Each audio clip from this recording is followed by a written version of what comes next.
para cerrar esta etapa inicial del curso. Y comenzamos estableciendo que hay una distinción en lo que es evidencia y lo que es derecho probatorio. No son sinónimos. Eso es claro para ustedes a esta etapa. Porque la evidencia es todo aquello que resulta de los sentidos, de la interacción social, de la interacción personal, de las acciones de las personas, que crean hechos que pueden o no tener una consecuencia jurídica más adelante. Estudiamos lo que se conoce como el proceso evidenciario, que es el que nos dirige en esta encomienda, dirigida a convertir hechos alegados en hechos probados. Y al comenzar el curso les indiqué que ustedes todos van a estar envueltos en una de estas tres disciplinas. La primera es asuntos civiles, que ya ustedes estudian aquí 13 materias distintas para revalidar, más los cursos opcionales, dirigidas a exponerle a ustedes a las materias básicas del derecho, no solo en Puerto Rico, sino en la jurisdicción de los Estados Unidos. Y se les da a ustedes una exposición del derecho aplicable a cada una de esas instituciones que ustedes estudian. Luego tienen las materias procesales, civil, procesal penal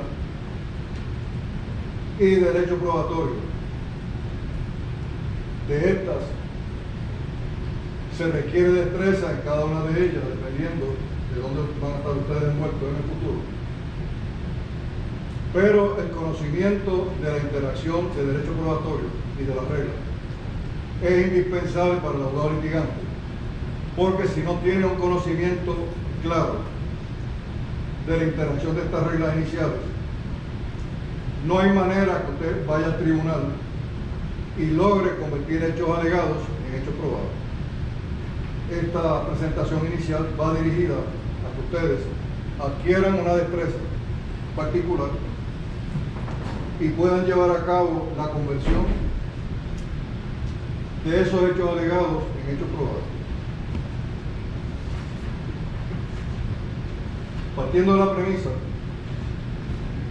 que comenzamos con un hecho alegado, no voy a discutir la forma y manera que usted redacta una demanda, la forma y manera que usted redacta una denuncia o una querella, porque las tres disciplinas están basadas en hechos que ocurrieron fuera del ámbito de la agencia del tribunal. La redacción de esa demanda, la redacción de la denuncia, todas parten de la premisa que en el asunto civil hay una serie de alegaciones, conjunto de alegaciones, que en conjunto justifican una causa de acción. Ese es el mandato de la regla de procedimiento civil, que es similar a lo que se requiere en una querella. Usted presenta suficientes hechos que justifiquen que la agencia administrativa intervenga y le conceda un remedio al querellante. Derecho penal es más restrictivo, porque esos hechos tienen que configurar un delito. Si esos hechos no configuran un delito, no hay manera que se condene a imputados de ellos. De manera que nuestro primer ejercicio es iniciar con una serie de alegaciones de hechos. Ustedes en el estudio preparatorio, en esa investigación que usted hace inicialmente, usted tiene que acudir al derecho aplicable para determinar si esa acción civil está conforme a lo que establece la ley particular, ya sea de derechos reales, derecho de familia, daño y perjuicio, derecho constitucional, obligaciones, contratos, etc. Esa ley te dice a ti qué es lo que la ley requiere para que se configure una causa de acción. Establecida ese requisito, tenemos que iniciar el proceso conociendo qué tenemos, qué tiene la ley a los efectos de tener medios de prueba, qué herramientas tengo para llevar a cabo esta función ministerial de probar hechos en la acción judicial. Yo les facilito a ustedes un diagrama y tiene en la parte baja del diagrama los medios de prueba. Partiendo de la premisa que esos medios de prueba es la herramienta que usted va a utilizar para llevar a cabo esta función suya de presentar hechos en el tribunal y logre la conversión de estos hechos alegados, imputados, a hechos probados. Sea prueba testificable, sea conocimiento judicial, sean documentos, derechos, evidencia demostrativa, evidencia real. Todas establecen el inicio de esta evaluación que usted hace como abogado y en el uso de su experiencia, en el uso del concepto de lógica, usted va a confeccionar una causa de acción, unas alegaciones, partiendo de la premisa, desde ahora, que alegaciones no constituyen hechos probados. Cada alegación de hechos es eso, hechos alegados. Y hasta que usted no concluya el proceso evidenciario, ese hecho alegado no es más que eso, no es un hecho probado. Este enlace que yo les voy a repasar esta noche le permite a usted y al tribunal llegar a la conclusión que ese hecho particular que usted está trabajando se convierte en un hecho alegado a un hecho probado. Y la parte inicial del derecho probatorio descansa en dos reglas básicas. La primera es pertinencia, de la regla 401, y la segunda es la 901, que es la que establece que esa evidencia que se presente sea auténtica, que sea lo que el proponente dice que es. Pero antes de llegar a eso, la jurisprudencia es clara y contundente, requiriendo en el proceso evidenciario que el abogado litigante siente base para la prueba que va a presentar. Y eso aparece en la regla 109. Y la regla 109 tiene dos incisos particulares que establecen el inicio de ese proceso evidenciario, partiendo de la base que la mayor parte de la prueba que usted va a presentar en el tribunal requerirá el examen de un testigo. De manera que la prueba testifical es fundamental su conocimiento a los efectos del proceso evidenciario y qué es lo que las reglas de evidencia requieren para permitir que un testigo declare en el tribunal. La regla 109A establece el requisito de que para que ese testigo pueda declarar, usted tiene que demostrar su capacidad. La regla 601, que la vamos a estudiar próximamente, establece que ese es un requisito previo a que el testigo declare. Usted tiene que demostrar al tribunal que tiene capacidad. Y esto se hace previamente, como dice la propia regla 601, que es previo a que el testigo empiece a declarar, usted tiene que demostrar que tiene capacidad.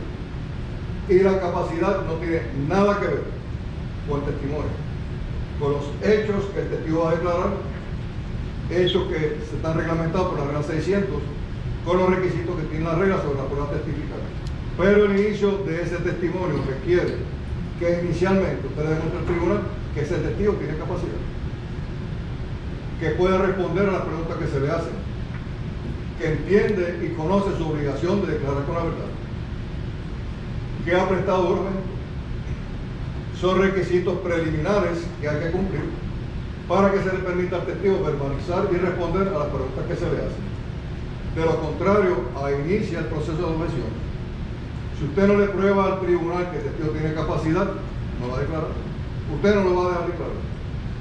Corolario a la regla 600 está el testigo especializado, que es el perito, que lo reglamenta la regla 700. Ese perito, vamos a aprender más adelante, que por razón de que en los hechos en controversia hay algún asunto especializado sobre el cual el tribunal no tiene conocimiento, se va a requerir un experto o perito que ilustre al tribunal, que presente testimonio pericial que establezca la corrección o incorrección del asunto técnico pericial que se requiere. Para ese perito vamos a aprender que se requieren dos interrogatorios de capacitación. El primero es el del testigo común. El testigo se identifica, se sabe quién es, etc. De inmediato usted tiene que anunciar al tribunal: su señoría solicitó permiso para cualificar al testigo como testigo perito. Ahí entonces usted demuestra al tribunal que ese testigo tiene capacidad para ofrecer testimonio sobre un asunto especializado sobre el cual el tribunal no tiene conocimiento. Esa etapa no es complicada. No hay controversia porque en esa etapa lo que usted está tratando es de justificar que ese testigo pueda ofrecer testimonio sobre el asunto que él conoce. De inmediato surge el interrogante si puedo vetar en esa etapa. Pues seguro que sí. Si usted no demuestra la capacidad del testigo, principalmente si no usted demuestra la capacidad del testigo perito, ese perito no va a declarar. Y ese testimonio pericial es crucial para la adjudicación de la controversia, que descansa en un testimonio de un testigo que tiene un conocimiento especializado. Y esto tiene impacto en casos de malpraxis, casos de vicio de construcción, casos de problema de contabilidad, que tiene un conocimiento especializado contable. Ese perito tiene que ser cualificado. Para efecto del inicio de este proceso evidenciario, la regla 109A es un portal que se cierra cuando usted demuestra al tribunal que el testigo tiene capacidad. No tenemos problema con eso. Luego iniciamos la presentación de hechos mediante el ofrecimiento de testimonio. Ustedes van a aprender más adelante que este proceso de presentar hechos al tribunal requiere una secuencia lógica de sentido común basada en las alegaciones de la demanda, a los efectos que cada hecho que usted pretenda presentar tiene alguna relación con la controversia. Eso es lo que va a establecer su pertinencia, que es la regla 401. Pero para llegar a ese hecho pertinente, la jurisprudencia es clara y contundente en el sentido que para probar esos hechos pertinentes tiene que sentar base. Y esos hechos iniciales del testimonio base para el hecho pertinente es lo que requiere la regla 109. Y la regla 109 es clara y la jurisprudencia es clara en el sentido de que hay que sentar base para poder continuar en este proceso inicial de establecer primero que ese hecho tiene alguna relación con las alegaciones, que ese hecho va a tener un impacto en la resolución que haga el tribunal eventualmente, pero todavía no hemos llegado al hecho, porque para llegar al hecho pertinente hay que sentar base. Una vez usted sienta base, ya entonces se va a examinar ese hecho y usted va a tratar con el testimonio que ese testimonio que se ofrece, esa prueba que se ofrece, documental, real, demostrativa, tiene relación con la causa de acción. Que el arma homicida es pertinente, que el resultado del laboratorio es pertinente, que el resultado que se hizo de la investigación particular es pertinente, que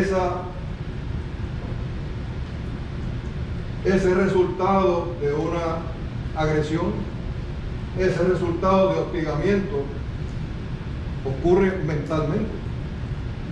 Hay veces que el hostigamiento se traduce en agresión física, pero inicialmente tenemos la preocupación del miedo, de la aprehensión, de esa conducta que se realiza frente a un peligro inminente. Esos son hechos que se pueden probar mediante testimonio. Para fines de esta condición inicial, resulta prueba que se admite y que va a tener impacto eventualmente en la concesión de los remedios que el tribunal pueda conceder o denegar. Ustedes estudian en TORS que el dolor que una madre siente frente a un hijo herido es compensado, pero el dolor es algo que se siente. El dolor no se ve, el sonido, el grito no se ve, se escucha, está frente a los 5 sentidos, pero hay hechos, hay elementos de la conducta humana que ocurren en el consciente, no se ve. Se ve el resultado de esa conducta, se ve el resultado de una persona huyendo, de una persona defendiéndose, etc. Todo esto son elementos adicionales de esta prueba inicial que se llama pertinencia. Dentro de ese análisis inicial, el hecho resulta pertinente si usted logra establecer su vínculo con las alegaciones de la demanda, con que ese hecho se requiere para probar o evitar que se llegue a una determinación de hecho. Luego, dentro de lo que establece la propia regla, hay una prohibición absoluta de la regla 402, que está en el diagrama, que establece la necesidad de que ese hecho particular tenga alguna relación con los hechos que se alegan, y si no la tiene, el hecho no es pertinente. La regla 402 impide que ese hecho particular se considere como hecho pertinente, y ya el portal se abre y el proceso evidenciario cesa en ese momento. Es impertinente. No se permite que continúe el proceso evidenciario.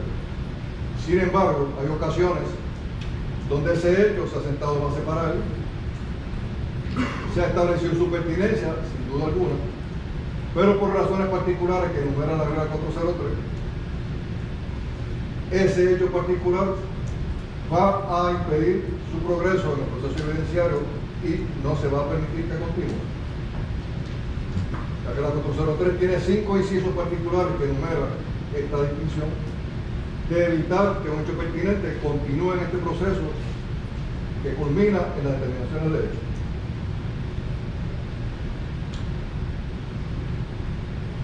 Que esa prueba causa perjuicio indebido. Perjuicio indebido no es el testimonio de un testigo de cargos y un testimonio sirve para inculpar al acusado. Eso está resuelto ya. El hecho de un testigo declare y señale a un acusado en la comisión de un delito, de ese no es el perjuicio que habla. Generalmente, en el análisis de esta regla 403, ustedes tienen que conocer, estar conscientes de lo que es el debido proceso de ley en su parte sustantiva y en su parte procesal. Ustedes estudian en derecho constitucional los derechos del acusado, los derechos constitucionales de un acusado, que la Constitución contiene en sus distintos artículos unos pronunciamientos dirigidos a proteger la integridad de esa persona imputada, que se presume inocente hasta que se pruebe su culpabilidad, más allá de duda razonable, que a ese acusado se le permita presentar pruebas de defensa, que se le permita examinar los testigos en su cargo, que ese procedimiento criminal que se siga sea justo, que se dilucide frente a un tribunal imparcial, ya sea jurado o ya sea jugador de hecho, y que se lleve a cabo de una forma que le garantice a él la presentación de evidencia y que él tenga derecho a presentar su defensa a esta cargo que se le imputa. Cuando uno de esos elementos del debido proceso de ley se viola, ya se impide la solución justa de esa acusación criminal y generalmente va a resultar en la solución del acusado o el sobreseimiento del caso criminal. Los hechos que se presenten deben ser claros, contundentes y presentados para no confundir al juzgador de hecho, que es el inciso segundo de la regla 403. Que esa confusión tampoco sirva para confundir al jurado. Ustedes leyeron un caso donde el Ministerio Público busca la manera de que el jurado observe una fotografía que era morbosa, que ya se había prohibido que la presentaran, pero el Ministerio Público se la ingenió para que estuvieran a la vista del jurado. El Tribunal Supremo confirmó que ese procedimiento no es correcto. Que se atrase indebidamente el caso de la regla de procedimiento criminal, en especial establece una prohibición de la extensión indebida del proceso desde que se inicie el trámite penal hasta que se lleve a cabo el juicio y la determinación de causa para acusar. Y el último establece la prohibición de presentar pruebas acumulativas en un proceso evidenciario. La misma prueba, una y otra vez, es innecesaria para probar el hecho particular, ya sea por preponderancia de evidencia en la acción civil o por más allá de duda razonable en el procedimiento penal. Esa parte inicial de pertinencia tiene que cumplirse cabalmente, como le dije. Tiene que tener una relación con los hechos que se alegan, pero no son todos los hechos que establecen el proceder de la causa de acción, porque la causa de acción puede tener varios elementos y es fácil de entender en la acción de daño y perjuicio. Hay 3 causas de acción que usted tiene que probar: negligencia, relación causal y daño.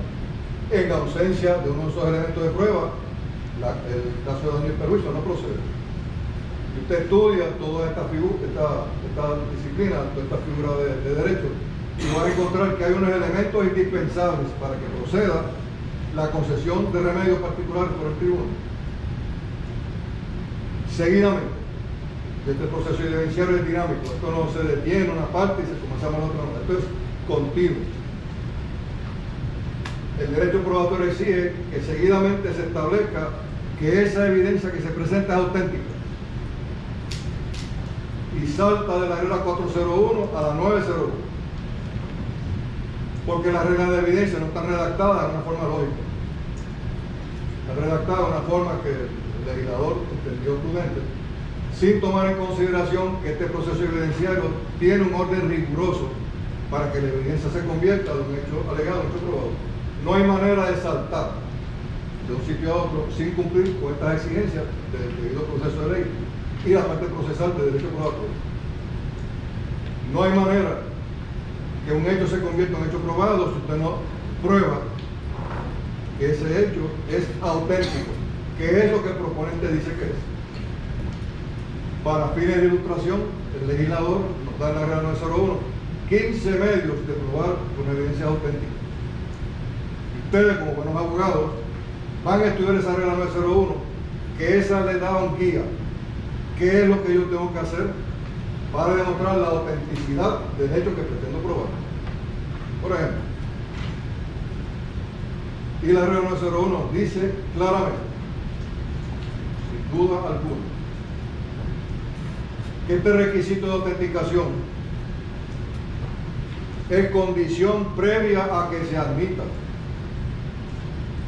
Quiere decir que por más que usted brinque y salte, por más que usted se arrodille, por más que usted grite y haga alardes en el tribunal, si usted no prueba que esa evidencia es auténtica, va a perder su tiempo. Y la regla le da a ustedes ejemplos de cómo se establece la autenticación de distintos tipos de pruebas. Estando conscientes ustedes que eso es antes de que se pruebe, antes de que se establezca que esa evidencia es auténtica. Ejemplo de esto es el medio de prueba clásico, la prueba testificada. ¿Cómo se determina que ese testimonio es auténtico, que es cierto y correcto? Aquí, yo les digo a ustedes que escriban en la regla, que aplica directamente la regla 110D de derecho probatorio. No lo dice aquí. Salud.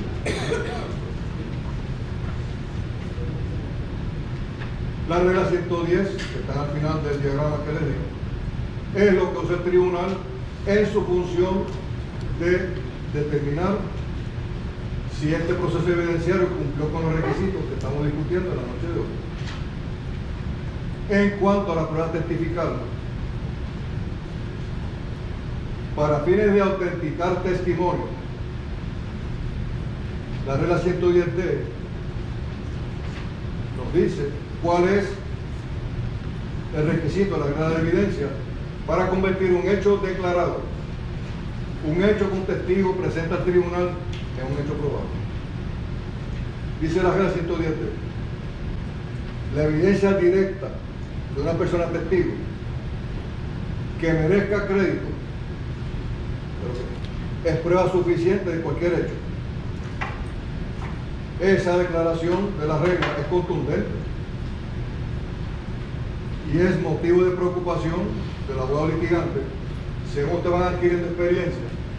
La prueba que se presenta en el tribunal testifical es la más frágil porque está matizada por elementos del ser humano que dependen de sus sentidos para percibir ellos. Y esa percepción está matizada por la idiosincrasia, la fisiología del ser humano, que no necesariamente es una sensibilidad matemática científicamente absoluta en la percepción de hechos que llegan al conocimiento del testigo. Pero la regla le permite al testigo declarar sobre todo aquello que él percibió, todo aquello que él conoce por su personal conocimiento y que él declara bajo juramento que eso que él dice, que declara, es cierto y correcto. Ahora queda en manos del juzgador creerle o no creerle. Y ese creerle o no creerle tiene un impacto fundamental en el proceso evidencial. Porque si el juez le cree, ya hay hechos probados por testimonio de una persona. Y cuando usted profundiza en la aplicación de este concepto, va a encontrar que el proceso apelativo considera esa disposición, esa facultad del juzgador de hechos, a los efectos de si esa determinación de hecho, basada en testimonio, se sostiene o no se sostiene en apelación. Para darle un ejemplo de esto, ¿quién está presente cuando el testigo declara? La respuesta usted me la dieron ya. Que el juez está presente observando y escuchando al testigo, observando lo que se llama el divino, y el juez le concede o le niega credibilidad a ese testigo. Si el juez le concede credibilidad, es porque el juzgador de hechos cree lo que el testigo declara. Si por el contrario el juez no le cree, ese hecho no se prueba. El problema de esto es que usted no tiene elementos iniciales para determinar, y el juez no se lo dice, eso que dio el testigo no le creo, eso que dio el testigo le creo. Eso usted tampoco lo sabe. Usted va a tener una percepción inicial de este asunto de la credibilidad en el resultado final de la controversia cuando el caso se somete para la decisión del juez o para la decisión del juzgador de hechos. Y en esta coyuntura yo les di a ustedes una ilustración gráfica de la visión de esta apreciación inicial, de cómo se aprecia la bondad de mi caso frente a este propósito del juzgador de hechos de juzgar, de determinar. En la redacción inicial de la demanda civil, en la redacción de la denuncia de la querella, hay una visión del promovente de la causa de acción, una visión matizada por lo que usted pudo obtener, una visión matizada de los hechos que le llevan a usted mediante el examen de lo que el testigo le declara. Pero usted no sabe si son ciertos o si son falsos. Usted desarrolla una confianza y usted inicialmente confía en que lo que su testigo declara es cierto. Pero ustedes saben, y se le dice repetidamente, usted no es el juzgador de hechos. Usted no puede juzgar la culpabilidad o inocencia de su cliente. Su función como abogado es representar el interés que él tiene en que se lleve a cabo el cumplimiento del debido proceso de ley, que se le provea la evidencia, que se lleve a cabo el juzgador de hechos, que se pueda presentar evidencia, etc. Lo que ustedes estudian, lo que es el debido proceso de ley, que es el que nos protege a todos de las acciones ilegales, las acciones que perjudican esa conducta, dirigida a la imparcialidad de este proceso adjudicativo. De manera que esa prueba testifical, usted tiene la obligación de hacer una acopio de la información inicial a los efectos de redactar y preparar una demanda, una querella, una denuncia. Conociendo la dinámica de este inicial, usted va a desarrollar una visión de su caso basada en los hechos que usted ha podido corroborar hasta ese momento. El problema de esto es, y se lo digo que es un problema, es que esas alegaciones que usted hace van dirigidas a obtener de B un remedio, el que sea, que salga culpable, que responda por la querella, que responda a una acción de daños, que se le ordene pagar. Todos los remedios que van dirigidos a esa acción judicial va dirigido a que el promovente obtenga un remedio. Eso no quiere decir que B se va a someter a esos pedidos que usted haga, porque si B acepta todas las alegaciones que se hacen en su contra, no hay controversia. Es cuando hay controversia en los hechos que surge en la litigación, que surge la necesidad de someter esa controversia a un juzgador de hechos, que es el funcionario nombrado por el tribunal para dilucidar esta controversia de hechos particulares.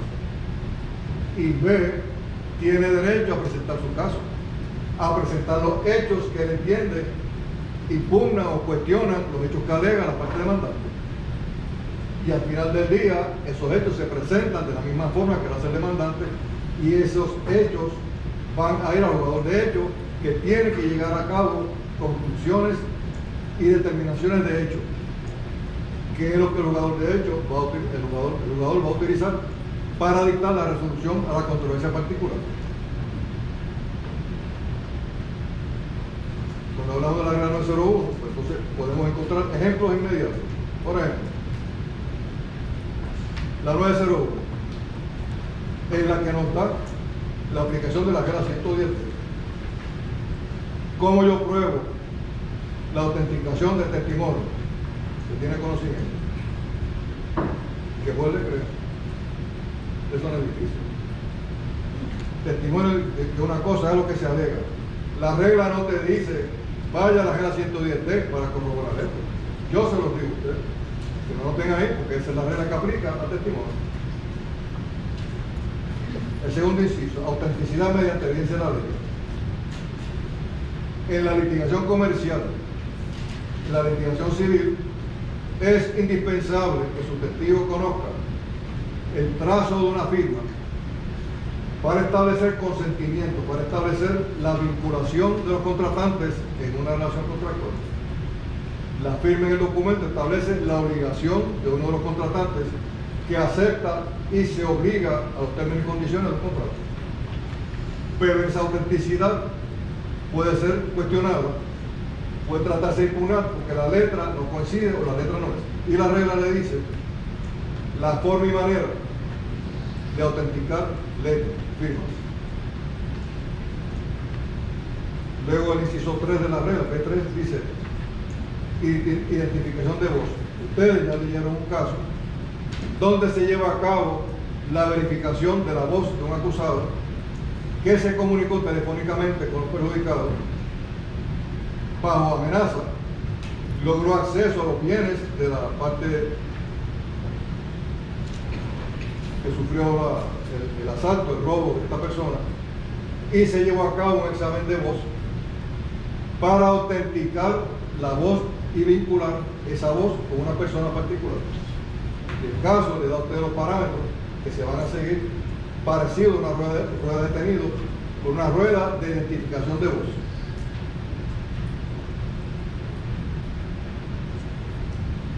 Y así sucesivamente mediante contestación escrito, que son las admisiones, contenido escrito, admisión de hechos.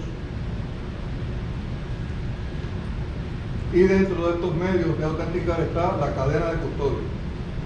Y enfatizo que ustedes se familiaricen con esta doctrina de la cadena de custodia, porque ya estamos de lleno en la época electrónica de las comunicaciones electrónicas, donde se utilizan esas comunicaciones para vincular a las partes con la causa de acción, a una y a otra. El conocimiento procesal de usted. ¿Cómo yo autentico un correo electrónico? ¿Cómo yo autentico un video? ¿Cómo yo autentico esta información que aparece en una computadora que se transmite por el internet? ¿Cómo yo autentico ese video que aparece en TikTok o donde sea, en los medios? Es esencial el concepto de la cadena de custodia, a los efectos de que lo que la regla requiere y lo que la jurisprudencia establece es que esos hechos reflejados en ese medio sean auténticos. Y para fines de aplicar lo que es la cadena de custodia, tiene que probarse el lugar donde se origina esa grabación, donde se origina ese mensaje, donde se origina ese elemento particular de comunicación dentro de los medios. Luego te tiene que probar la custodia de esa información para probar al tribunal que esa información no fue alterada, que no fue modificada, que es cierta y correcta durante ese viaje de donde se tomó, se almacenó, hasta que se presenta en evidencia en el proceso judicial. Eso es lo que se llama cadena de custodia. Cuando llegamos a materiales reales como un arma de fuego, una droga, etc., es indispensable establecer la cadena de custodia porque es similar a otros elementos de materiales y de objetos, porque no tienen características distintivas, y esta es la clave de establecer la necesidad de la cadena de custodia. Ese tipo de pruebas requiere indefectiblemente que usted pruebe al tribunal que es auténtica, que es la misma que se ocupó y se produjo y la misma que se presenta en el tribunal. De manera que la propia regla establece ese parámetro, pero no amplía. Ustedes en el estudio de derecho probatorio tienen que leer los casos, tienen que leer la jurisprudencia que le da a usted los parámetros de análisis para que tengan claro qué es lo que usted tiene que probar en el tribunal para cumplir con ese requisito evidenciario de establecer la autenticidad de esa comunicación electrónica. Sin embargo, dentro de esta dinámica de autenticidad, hay una serie de pruebas real y demostrativas, pruebas documentales, que por su naturaleza no necesita autenticarse. La regla 902 le da a ustedes varios ejemplos de qué son esas pruebas que es auténtica a primera impresión. Cuando dice primera impresión, no es que no se pueda rebatir la autenticidad. Lo que les digo es que el promovente de esa prueba no tiene que probar autenticidad. Ustedes que tienen que impugnarla. La parte contraria que va a estar perjudicada por la emisión de esa prueba. Por lo tanto, aunque se presente evidencia auténtica, usted no ha renunciado a tratar de impugnarla. Por las razones que le dan autenticidad, por el error en la firma del funcionario, por la fecha, etcétera, etcétera. Son elementos que hacen auténtica esa prueba y eso es lo mismo que usted utiliza para impugnarla.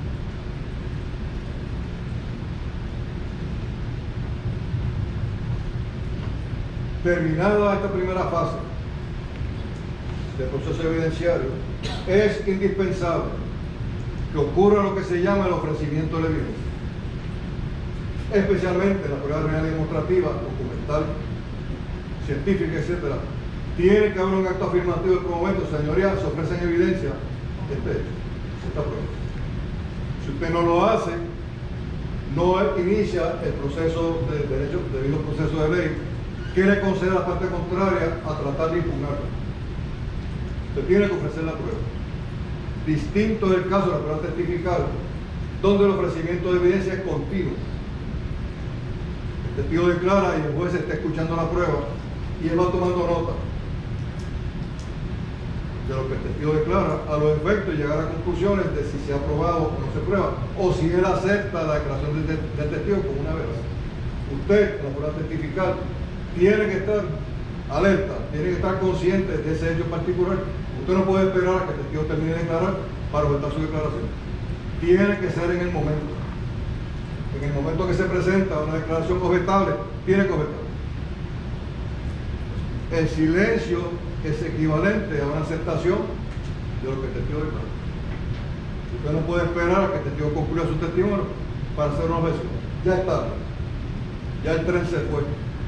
Ya se acabó el proceso y ya su objeción no se la va a conceder porque es tardía. ¿Qué ocurre ahora? Una vez se hace el ofrecimiento de la prueba que no es testificada, el tribunal está esperando reacción de la parte contraria a los efectos de que en ese momento la parte contraria, sin que el tribunal lo invite, sin que el tribunal le indique, objeción juez, y es continuo. Entonces, ahí llegamos entonces a lo que aparece en el diagrama con la regla 104. Y la regla 104 tiene una condición particular dirigida a establecer dos requisitos. La primera es que si hay una objeción, hay que objetar. El juez no objeta. Quien objeta es la parte que va a ser perjudicada por el hecho que se pretende admitir. Que se pretende que el juez la admita. Usted no objeta, no entra en función en la regla 104. Lo que es crucial ahora es cuál es el resultado del pronunciamiento que hace el juez frente a esa objeción que se presenta. Sabiendo ya ustedes, habiendo leído la jurisprudencia, que a los fines de considerar una objeción, tiene que constar en el récord que la parte contraria objetó. En ausencia de objeción, el Tribunal Apelativo, el Supremo, no va a considerar en el recurso apelativo que había una objeción que no se presentó. Yo tengo que decir, en ausencia de objeción, el tribunal no cometió error. Y en la consideración de objeciones, el Tribunal Supremo ha establecido dos parámetros de análisis. Uno basado en la apreciación de la prueba testificada. Y para efecto de repaso, ¿qué es lo que ocurre cuando el testigo declara? ¿Quién lo está observando? ¿Quién le está concediendo o denegando credibilidad? 109D, Tribunal de Hecho. Y el Supremo reiteradamente ha resuelto y uniformemente que este tribunal apelativo no intervendrá necesariamente con objeciones basadas en error cometido por el juez en la apreciación de pruebas testificadas. Y es un apellido. Y este tribunal le concede deferencia a esas determinaciones de hecho, porque es el juzgador de hecho que tuvo ante sí el testimonio y le adjudicó, le denegó credibilidad. De manera que ese error planteado en el recurso apelativo, basado únicamente en que el juez apreció mal la prueba, está despachado inmediatamente. A menos que se cometa un error constitucional, y vamos entonces a la regla 105 y 106. Pero por ahora 104 tiene dos variantes. El demandante está presentando un testimonio. Objeción juez. Al lugar la objeción. ¿Qué ocurre con esa porción del testimonio que fue objetado? Si miramos aquí, la 104 abre el proceso evidenciario y ya se evidencia si se concede la objeción, no procede. Por lo tanto, frente a esa objeción, el promovente de la prueba tiene que hacer algo para preservar su derecho en apelación. Y la 104B es la que te dice lo que tú tienes que hacer, que es la oferta de prueba. Fíjese que el demandante quiere que el tribunal lleve a cabo una determinación de hecho basada en testimonio, pero la parte contraria objetó. Quiere decir que se abre el proceso evidenciario y ese testimonio no entra a récord. Quiere decir que el promovente de la prueba tiene que en ese momento hacer una oferta de prueba. Y el tribunal está obligado a recibirlo. Y es la única vez que el abogado testifica un proceso evidenciario en el tribunal. Porque la regla establece que la parte que objeta al hacer una oferta de prueba tiene que vaciar para el récord lo que el testigo hubiera declarado si se le permite. Y eso lo dice el abogado, no es testigo, porque el testigo no se le permite declarar la prueba que no se le permite. Y esta oferta de prueba se hace en ausencia del jurado. Se permite al jurado escuchar esta dinámica, porque se puede viciar el proceso evidenciario del jugador de hecho de jurado. De manera que tenemos claro que el tribunal apelativo, en cuanto a la oferta de prueba, requerirá que la parte afectada por el rechazo de evidencia haga una oferta de prueba.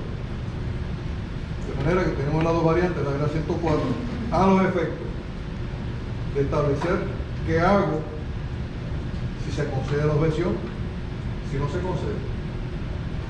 El promovente de la prueba que es objetada y rechazada la objeción, el promovente no tiene que hacer nada. El que tiene que hacer algo para el récord es el que objetó. Y la jurisprudencia te dice claramente que tiene que hacer constar en el récord cuál fue su objeción. Las razones que sea, para que el tribunal apelativo considere o no esa objeción. Y ahora establecemos la diferencia. De qué forma y manera cambia, se modifica o se altera prueba real y demostrativa que se admite o rechaza en el tribunal de instancia. Ese libro, esa arma de fuego, esa prenda de ropa, cambia en una manera del escritorio del juez de instancia al escritorio del juez de apelación. Miren a ver si es la misma. ¿Verdad que es la misma? Por lo tanto, el Tribunal Supremo ha resuelto que este tribunal de apelación está en la misma posición del tribunal de instancia para evaluar la evaluación que se presentó a ese tipo de pruebas real demostrativa, prueba documental. Está en la misma posición.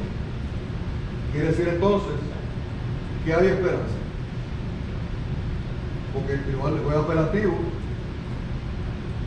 hay la presunción que tiene un poquito más de sensibilidad o habilidad que fue de distancia, pero eso no tiene nada que ver. La competencia de la jueza de apelación es la misma que la jueza de distancia y están en una posición, pero resolver la controversia particular de ese elemento de prueba que se presentó, que fue vetado, y que el tribunal declaró con lugar la objeción, esa objeción tiene que contar. Y cuando se hace la oferta de prueba, tiene que contar también la objeción y tiene que aparecer en el récord la oferta de prueba que se hizo. Para fines del proceso evidenciario, ya el tribunal llevó a cabo la evaluación y hace determinaciones de hecho.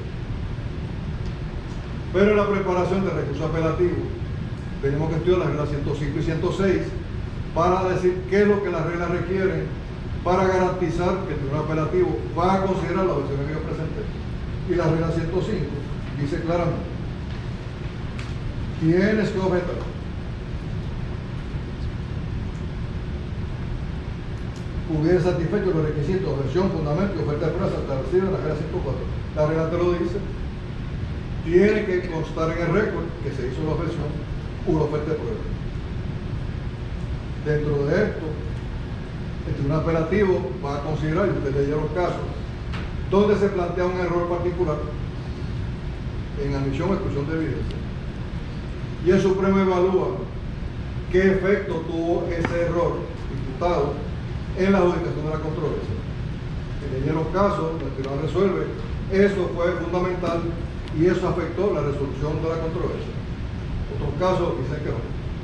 A pesar de que este tribunal apelativo reconoce que se cometió el error, ese error no afecta la determinación final que hizo el tribunal de esta controversia.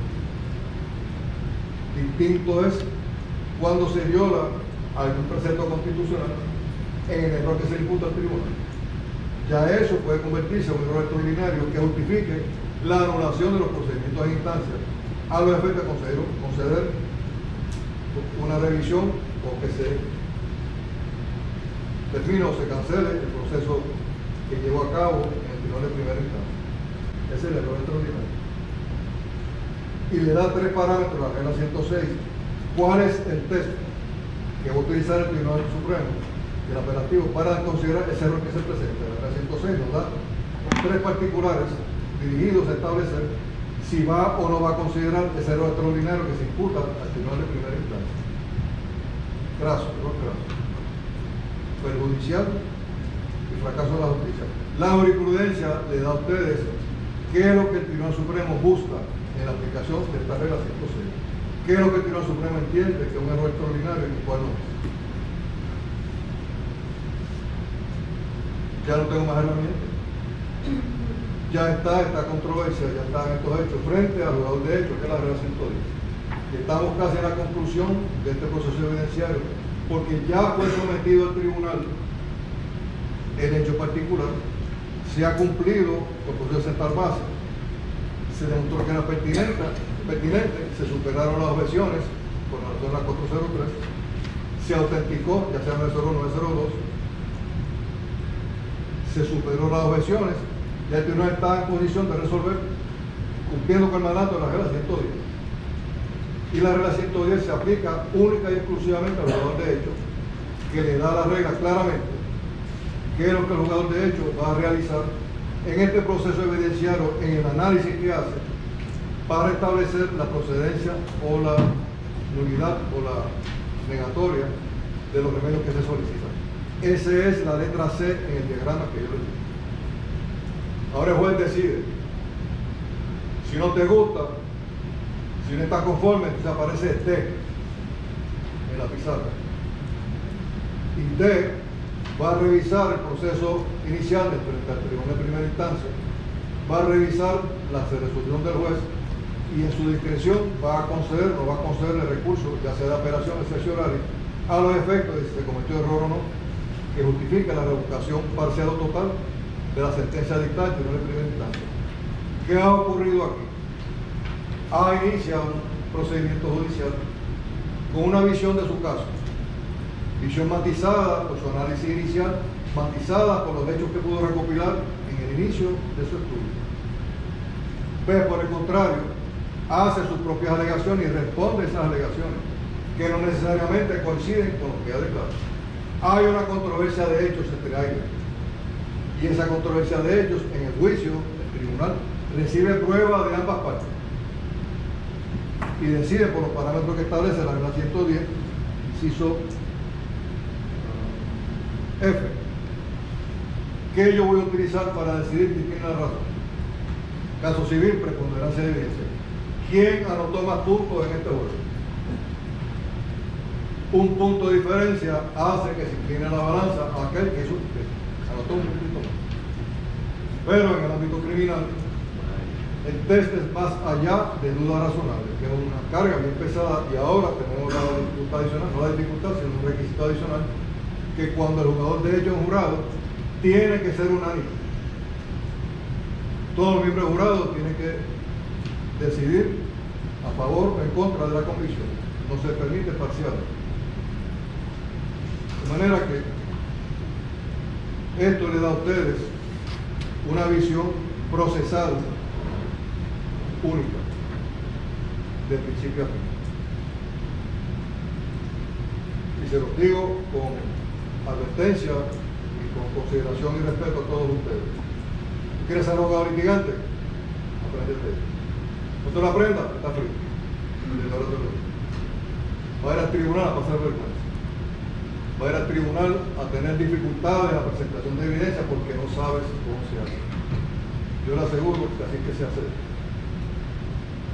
Pueden verificarlo, pueden someter esto a quien ustedes quieran y van a coincidir, porque ya yo lo he hecho y coincido en que yo he logrado establecer esta secuencia para ustedes, para que tengan una herramienta visual que te lleve a ti de hechos alegados a hechos probados y que te haga la vida a ti no más fácil, sino que estés consciente de tu obligación de cumplir con estas reglas para lograr convertir hechos alegados en hechos probados.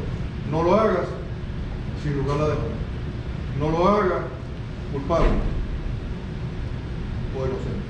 De manera que es importante que ustedes tengan conciencia de la aplicación de esta regla, y yo les había anunciado que voy a requerir de ustedes un pequeño memorando para que ustedes me expliquen a mí esto que yo les relataba en la noche de hoy, para yo estar tranquilo de que ustedes ya lo saben y no hagan combos para hacer esto. Ustedes tienen la inclinación a hacer un combo para tocar música. Esto no puede hacer los combos. Tienes que conocer esto tú solito, de manera que está asignado. Y cuando termino la conferencia de hoy.